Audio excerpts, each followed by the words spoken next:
The housing market affects most of us, if not all of us. It accounts for 15 to 18% of the US GDP, which is massive. Now keep in mind that the housing market includes rents. Supply and demand will play a very big role in where the housing market is heading. So what impacts supply and demand? Interest rates. If the interest rates impact supply and demand, what impacts the interest rates? So today we'll do a deep dive into some numbers and graphs that will answer these two questions and give us an idea as to where the housing market and the interest rate will be heading in 2023. We'll also talk about what's happening in the economy that will further impact the housing market and how all this will affect you as a home seller or as a home buyer or as an investor. So sit back and relax, grab a cup of coffee, and watch our video about the forecast of where the housing market is heading in 2023.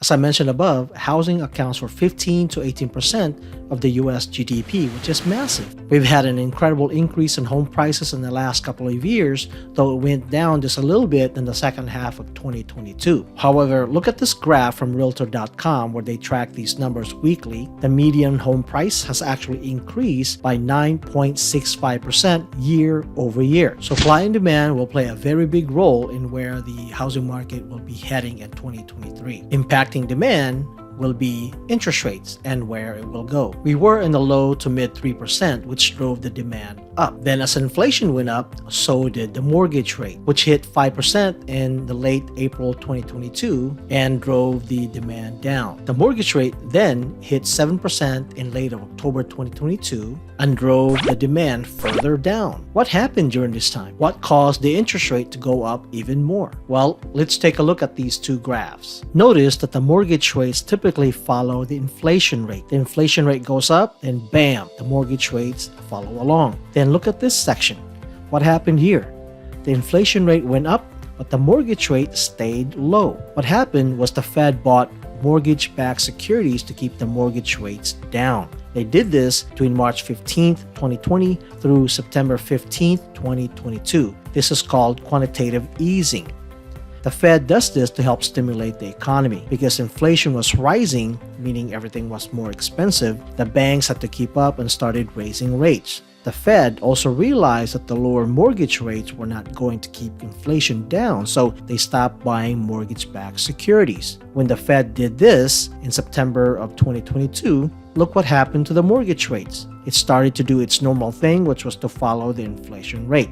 And that's why it hit 7% in October, driving the demand for housing even further. Again, supply and demand are what's going to drive the housing market. With the demand for housing lower, what do you think happened with rents? When people aren't buying homes, they're renting, right? Asking rents grew dramatically for 20 months starting in December 2020 and finally dropped in August 2022. Though rent growth has slowed down, it won't retreat back far because inflation is still high and the labor market is still strong and tight. Demand for rental housing is still high. Builders do have back inventory for rental housing, which should help lower the rental rates, but we don't know when those will be ready. The housing market did show a slight improvement in late 2022 when the rate got closer to 6.25%, but went up slightly closer to 6.5% by the end of 2022. The CPI or Consumer Price Index is a well-known indicator of inflation, and since we get it before we get the inflation numbers, it's a better graph to use for forecasting. The CPI went down 0.1% in December, and inflation has been on a steady decline since June of last year. All good sign. So there are two things that I recommend you watch going forward. One, as I mentioned above, the CPI number, and number two,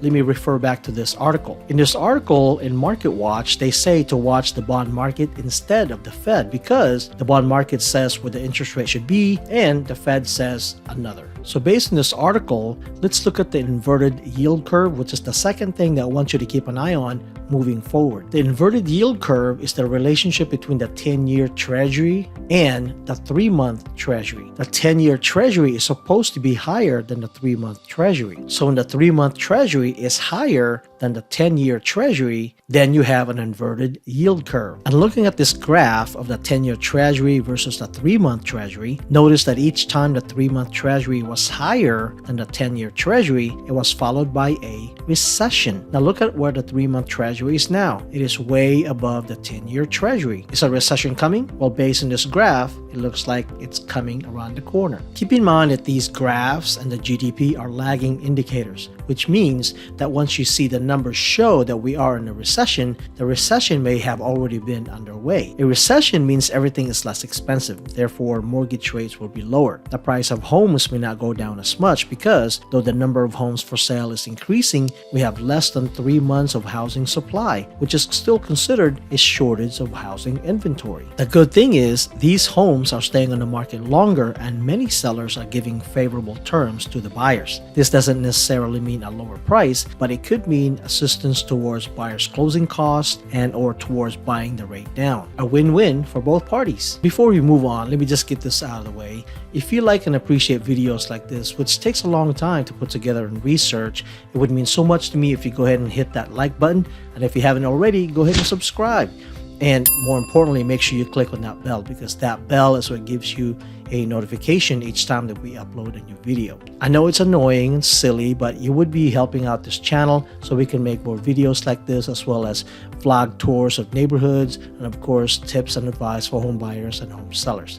With all that said, thank you so much. And let's move forward. The demand for housing will come from housing formations, meaning as a family member become of age, then they leave and form their own household. And looking at this graph, we were around 1.4 to 1.8 million households. Starting in August of 2022, it started dipping to 1.1 million, meaning many people started moving back in with their parents and not many new households were created. This means less demand. At the same time, builders started building fewer homes, which was reflected in the number of lower housing starts. And here's a big thing to look out for, and take note and keep an eye on these numbers. As I mentioned above, we still have a shortage of home supply on the market. If and when the interest rate goes down, which is heading that way due to inflation going down and a possible recession coming, and if the labor market stays hot and tight, we could start to see household formations increase. If the number of household formation was to go back to its normal level or even halfway there, then the housing demand would increase and we could see a multiple offer situation again. It won't be like it was, but better than it is now. And this is looking good for home sellers. So keep an eye on the inflation numbers as well as the inverted yield curve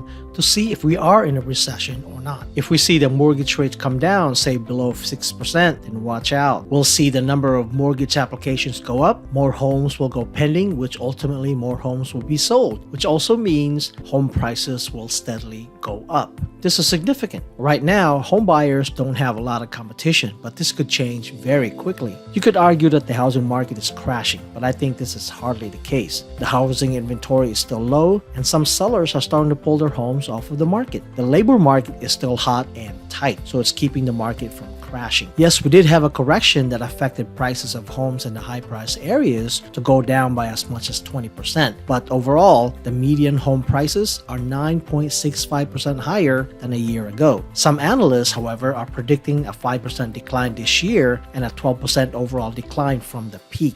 Again, I want to keep going back to the labor market. It is still a hot labor market, and salaries went up 4.2% in 2022 and is expected to increase by 4.6% in 2023.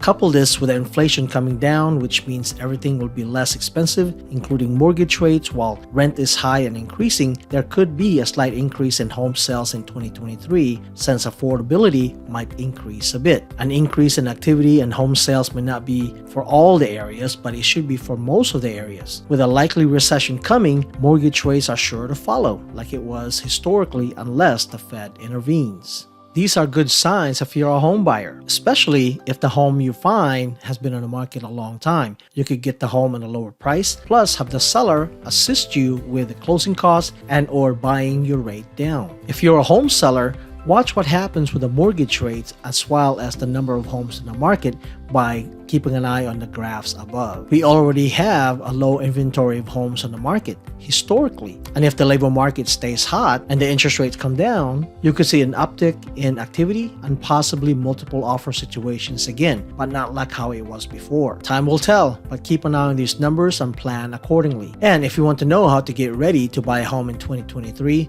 then watch these videos next. With that said, thank you so much and see you around town.